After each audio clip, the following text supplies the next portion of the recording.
Hi, today we're going to talk about GreyMail, which is your tool that keeps spam and phishing emails out of your mailbox.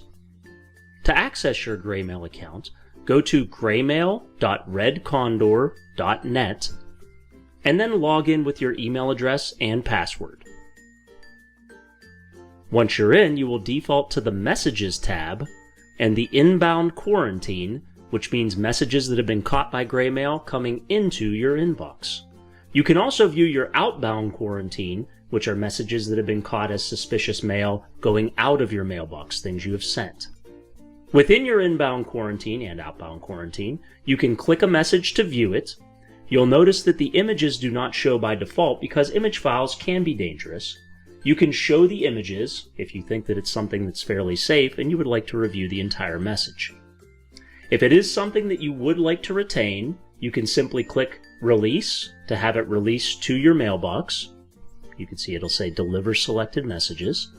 And then you can also submit a copy to GreyMail so that they can get smarter and figure out whether or not it really is spam for the future. And then you can also automatically modify your friends, enemies, or other filter settings, which we're going to talk about in just a second. Now you can also, when you select the message, delete the message. You can select all messages, or you can select a message and then either download a file to your computer or print the message. Now under Settings, you can change your time zone simply by clicking, and you can select how often you would like to receive a digest that shows all the messages that have been quarantined in the past week, day, or if you'd prefer, you can never get a digest. Under Policies is where you can really fine-tune GreyMail to let in or block the things that you really care about. So you can see here that you have a friends list, which will whitelist or allow through the email addresses that you put in, or the domains that you put in. A domain is the last part of the email address. For instance, you can see that I have added gmail.com to my friends list.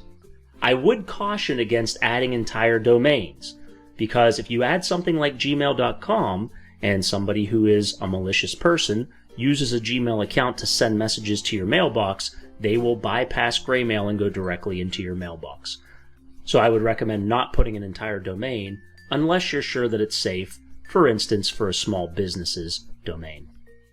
And enemies will block anything that comes in, so you can put an email address or domain and have GreyMail filter out anything that comes from those locations. Filter by message type will allow you to adjust what happens when specific types of messages come into GreyMail. So the red zone are your potentially dangerous emails such as spam or viruses or phishing attempts. And whenever one of these messages come in, you can do one of four things. You can either allow them through so that they go right to your mailbox. You can mark them up so that the subject line has a preface on it that allows you to know what it is. You can quarantine it, which is the default, and filters it into your inbound or outbound quarantine message list. Or you can block it so that it doesn't even get retained by GreyMail.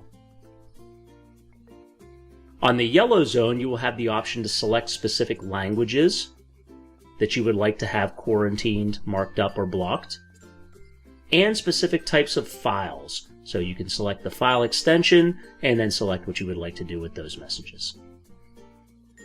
And finally, for your junk mail, which is annoying but probably not dangerous. Finally, the Status tab has some information about your account and some digest information. And last but not least, please remember to log out if you're using a shared computer, such as one at the library that other folks may be using. Well, that's all we have to cover today. I hope this was helpful, and have a nice day.